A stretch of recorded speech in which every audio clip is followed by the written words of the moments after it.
Hello everyone, welcome to Group 5. I am Karen Apocaro and we will be leading our session today. Hi, my name is Gerald Aranian and I will discuss about the Philippine literatures.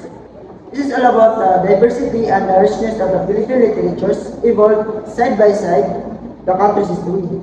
This focus on the country's pre-colonial cultural traditions and the socio-political history of its colonial and contemporary traditions. I am Emelita Iliao and now I will discuss the pre-colonial culture.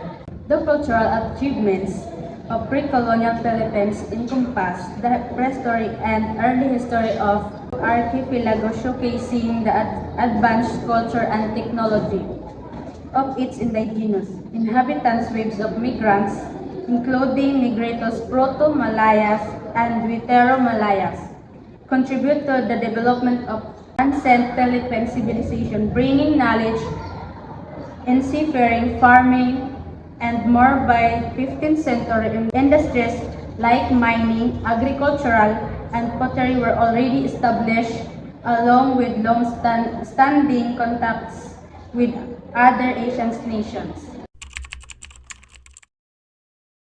Today I will report about the Gadang people. Gadang is an indigenous Filipino people who are identified as ethnic group resident in the watershed of the Cagayan River in the northern Luzon, Philippines. The Gadang first entered written history in 1598 during the Spanish occupation. Through it's theorized that they have came from the north and entered the Cagayan River thousands of years earlier. It is further suggested that Gadangs may have occupied Cagayan Valley after the Aynas.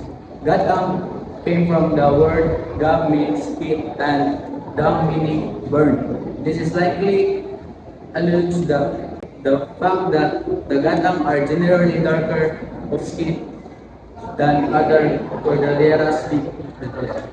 I will continue discussing of Prince Casipo. Traditional attire for Gadansi woman includes the topics are lacy face of cotton cloth worn around the waistline down to his knees and a long sleeve.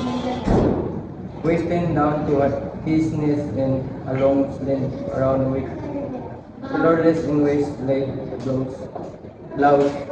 The cloth used for his costumes are worn by women themselves from home woman cotton and dyed in bright natural colors. In older days, giving women did not have a pair garments except during first day. The traditional costume for Galancy male is the G-string. The G-string is held by a guide whose flap is weighted on the same with broaded waist and upper colorless skirt. Garments may also be worn together with handkerchiefs. I am Karen Apocaro and today we will be discussing the Spanish colonial period. The Spanish colonial period in the Philippines significantly influenced the shaping and recording of the Filipino literature. Spain introduced religious and secular literary forms, enriching the languages and cultural landscape of the islands. Religious literature included poetry like passion, meditative verses, and religious lyrics used for catechism. Secular prose and poetry emerged alongside social changes, with notable works reflecting romantic traditions and chivalric tales from European sources, such as the Awit and Pulido. As the 19th century progressed, Filipino intellectuals began critiquing colonization through prose works, leading the propaganda movement and ultimately the Filipino Revolution.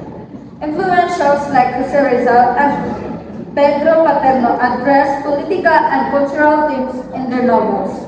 Despite the introduction of English as a medium of instruction, Spanish literature continued until its decline in the 1930s. However, elements of the Romantic tradition persisted in the works of writers like Magalena Gelandoni alongside patriotic themes and vernacular poetry and adoptions of Spanish period works, maintaining the Spanish literary tradition in the Philippines. JD Noble and I will discuss about the American colonial period.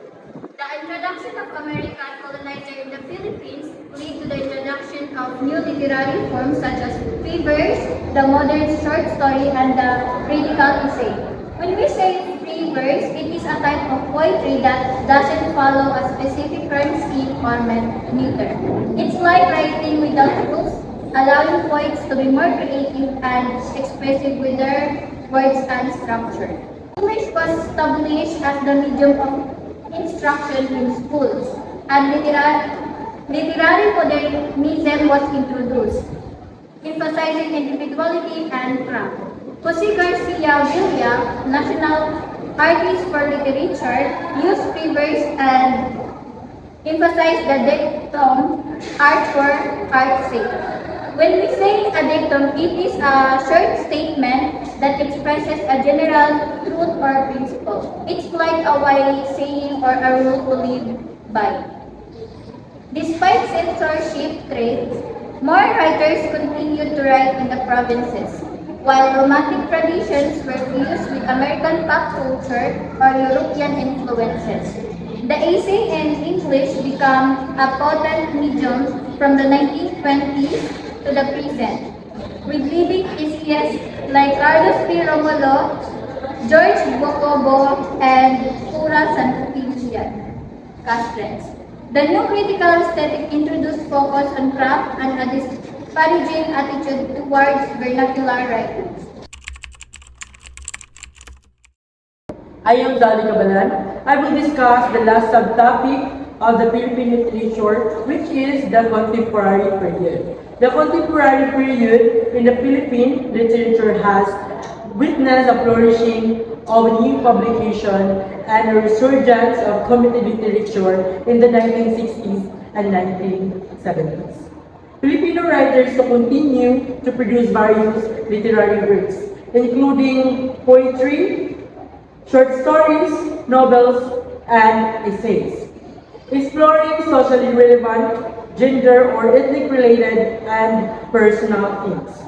The availability of writers' workshop both locally and internationally, as well as the abundance of literature through mass media and internet, has heightened the writers' awareness of their craft.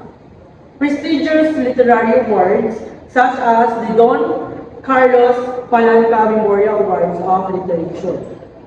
The Don Carlos Palanca Memorial Awards, popularly known as the Palanca Awards, are a set of literary awards for Philippine writers, usually referred to as Pulitzer Prize of the Philippines. It is the country's highest literary honor in the terms of prestige. The Don Carlos Palanca Memorial Awards for Literature provide motivation for writers to compete and be recognized. The recent requirement and the Commission on Higher Education to teach Philippine literature in tertiary school, with a focus on original and vernacular literatures, ensures a growing audience for Filipino writers. As a result, a national literature that can stand alongside other world literature may soon emerge.